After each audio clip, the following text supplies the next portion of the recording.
انتخابی نتائج بھارتی ٹائیکونز کے کھربوں روپے ڈوب گئے۔ تفصیلات جانتے ہیں اس ویڈیو میں۔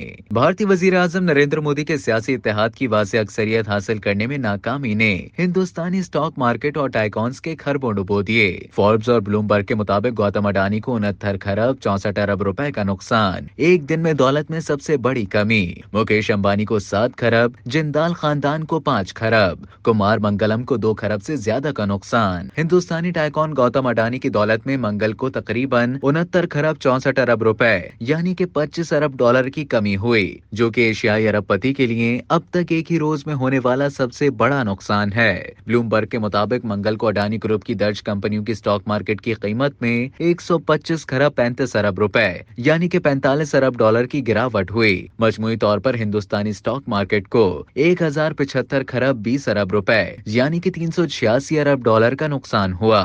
طاقتور ارب پتی گوتم اڈانی کی ملکیت والی کمپنیوں میں شیئرز ڈوب گئے، جنہوں نے اپنی انفراسٹرکچر سلطنت کو مودی کے ترقیاتی منصوبوں سے جوڑ دیا اور وزیر اعظم کے ساتھ دیرینہ تعلقات ہیں۔ اڈانی انٹرپرائزز اور اڈانی پورٹس اور اسپیشل اکنامک زون، جو اس گروپ کے فلیگ شپ آپریشنز ہیں، ٹریڈنگ کے اختتام پر 19% اور 21% گر گئے، جس سے وہ بینچ مارک نفٹی 50 انڈیکس پر سب سے زیادہ خسارے میں رہے۔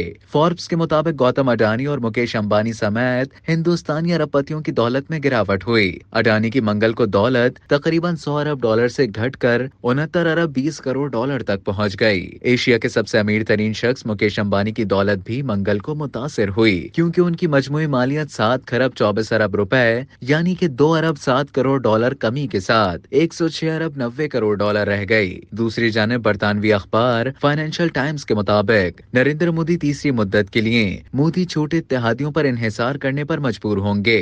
اخبار نے تجزیہ کاروں کے حوالے سے لکھا کہ انتخابی نتیجہ ایک طاقتور لیڈر کے لیے ایک دھچکا ہے، جو گزشتہ ایک دہائی سے ہندوستان کے سیاسی منظرنامے پر حاوی تھا۔ اکثریت حاصل کرنے میں ناکامی بی جے پی کے لیے اقتصادی پالیسی کو لاگو کرنا مزید مشکل بنا دے گی۔ مبصرین نے کہا کہ نتائج سے ظاہر ہوتا ہے کہ ہندوستانی ووٹر اب بھی اپنی مرضی کا استعمال کرنے کے لیے آزاد ہیں۔ ہندوستانی جمہوریت خطرے میں نہیں ہے۔